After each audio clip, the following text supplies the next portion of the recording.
Okay, let's just jump right in, because we are right now on the verge of this massive, massive shift in how we prove who we are. I mean, think about it. We're talking about that moment we finally get to ditch the physical wallet for good and move our entire identity right onto our phones. And this isn't some far-off science fiction anymore.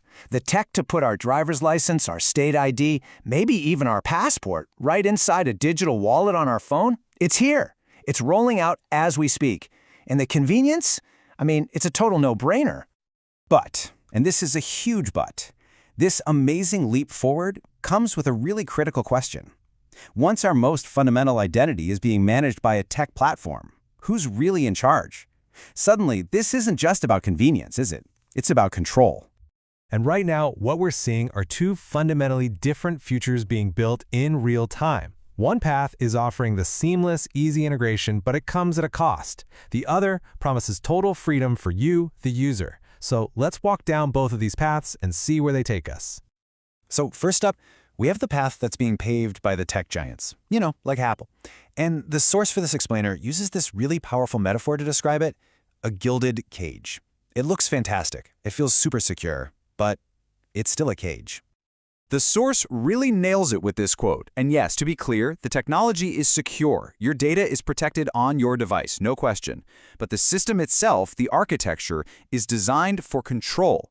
It's all managed by one single company that gets to set all the rules. So, how does this control actually work? Well, it's kind of built on three main pillars. First, you've got platform lock-in. Your shiny new digital ID, it's basically useless outside of Apple's world. Second, your real-world identity gets completely tied to your Apple account and all their terms of service. And third, and this is a big one, it creates a single point of failure. Your entire ability to prove who you are depends completely on one company's hardware and their policies. But maybe the biggest design issue with this whole approach, according to the source, is this concept called over-verification. So what in the world does that actually mean? This slide shows a perfect everyday example. Imagine you just need to prove you're over 21 to access a website. Simple enough. But in this system, you don't just prove your age, you present your entire digital ID. And just like that, the website has your full name, your home address, your exact date of birth. It is just total data overkill. The source compares it to using a master key for a simple bathroom lock. You're just giving away so much more info than you need to. And the consequence of this is huge. When your core, government-backed ID becomes the default key for every little interaction, you start leaving this continuous, traceable, digital footprint all over the web. That idea of just casual, anonymous engagement we have now, well, it kind of starts to vanish. Okay, so that was the gilded cage. Now let's check out path number 2. This one's built on a completely different philosophy, something called digital sovereignty. And we're looking at a system called UIID. The goal here isn't just to be convenient, it's to give you, the user, absolute control. And this mission right here is the polar opposite of the first path. Where the gilded cage centralizes all the control with the corporation, this path is built from the ground up to put ownership right back in your hands. So how does it pull that off? Through this really clever two-tier system. You have your core ID. That's your foundational, government-verified identity. You use it very sparingly, only for the really high-stakes stuff like banking or taxes. But for everything else, you use what are called untraceable aliases. These prove you're a real, unique person online, but they never, ever link back to or reveal your core identity. Now, the technology that makes all this possible is called zero-knowledge proofs, or ZKPs. It sounds super complex, I know, but the idea is actually simple and incredibly powerful. It's a way to prove a statement is true, like I am over 21, without revealing the secret data behind it, which in this case is your birth date. It's all about verification without disclosure. Pretty amazing, right? And this is the fundamental shift. This is the whole ballgame. In this model, there's no central middleman that needs to approve the transaction.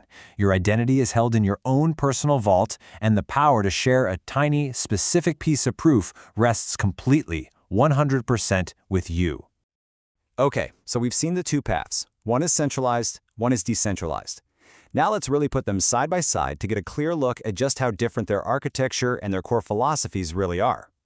This table just lays it all out, crystal clear. Look at the key differences. For data control, Apple is the intermediary. With UIID, it's your personal vault. For privacy tech, Apple relies on a physical security chip in your phone, while UIID uses that cryptographic magic of ZKPs. But it all comes down to the bottom line for us: traceability. In Apple's system, it's high because you're using your core ID all the time. In UIID's system, it's low because you're almost always using those untraceable aliases. That is a night and day difference. So what does all this mean for us, really? Well, this isn't just about picking a new app. The source argues, pretty convincingly, that this is a defining choice about the kind of internet we actually want to build for the future. At the end of the day, it really boils down to this fundamental trade-off. On one side, you have a model that offers incredible convenience, but the price of admission is submitting to its platform. On the other side, you have a model that offers genuine freedom and privacy by giving you the tools to totally control your own identity. So, as we step into this brand new era of digital identity, the choice in front of us is pretty stark. As people, as a society, what do we value more? A future of seamless, easy convenience, or one of sovereign freedom? That's the big question we're all going to have to answer.